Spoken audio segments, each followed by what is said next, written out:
In Arabic, the name of Muhammad, Muhammad's got many names, but one of the most important name is Mustafa.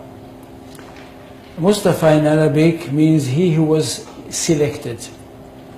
And the idea is that since the time of Adam, the first human being, God selected from every generation the best of all the descendants of Adam. So there was some kind of natural selection, one generation after the other. Until at the end, he selected the best of the best of the best of the best. And this is the Prophet Muhammad. And he chose him to give him his word, the exact word of God, and of course selected him to be the prophet that will bring to humanity the finest of all revelations. This is Islam. That we are talking about a culture which is highly rich, highly interesting, and highly rewarding. And that's what the most important thing.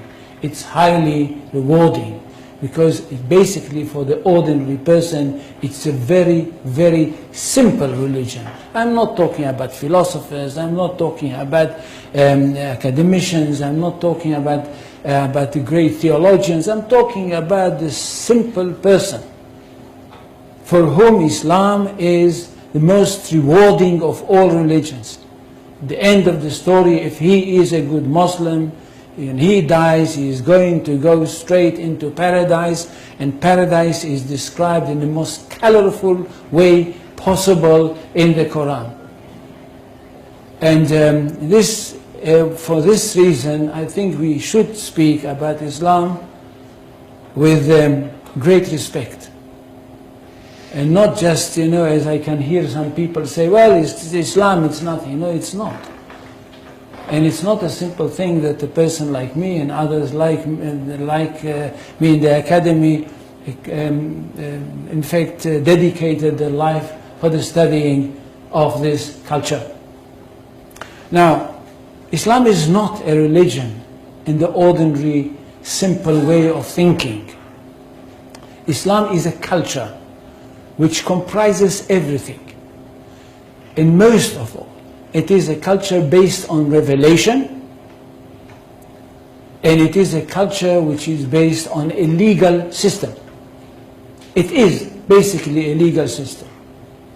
It is a legal system which comprises everything. It comprises the life of the individual, it comprises the life of the society, it comprises the state. That's one thing. Secondly, it is a world religion.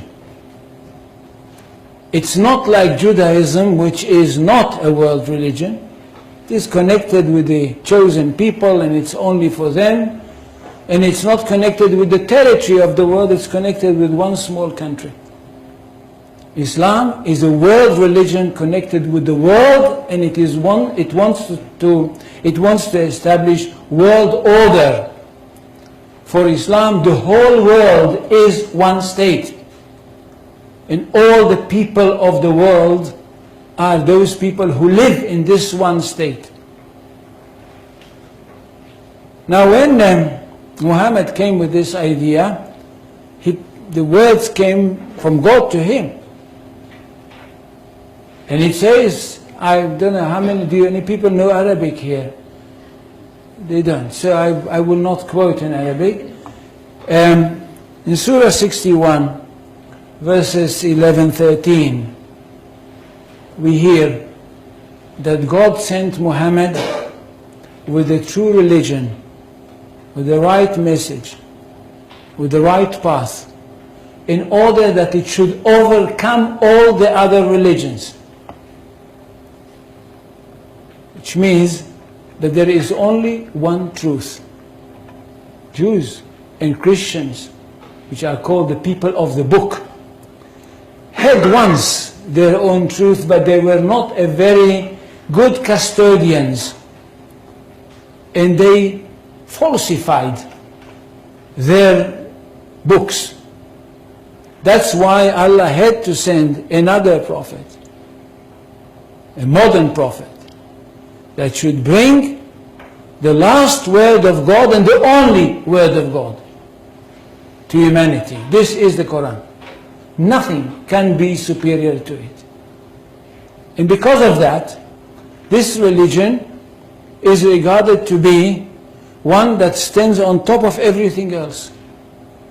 In Arabic, they say, Al-Islam ya'lu wa la yu'la alayhi. Islam is superior, nothing can be superior to it. Which means we are talking about not only the final word of God, not only about the finest word of God, but the truest of all revelations. Now what does the community have to do?